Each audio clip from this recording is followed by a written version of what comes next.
You ask Tiger to solve. This deals with linear equations with one unknown.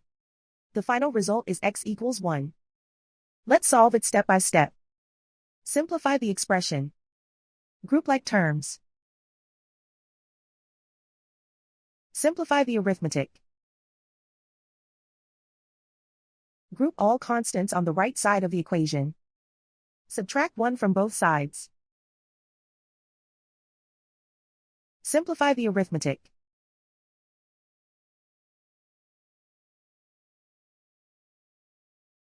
Isolate the x. Divide both sides by 10. Simplify the fraction.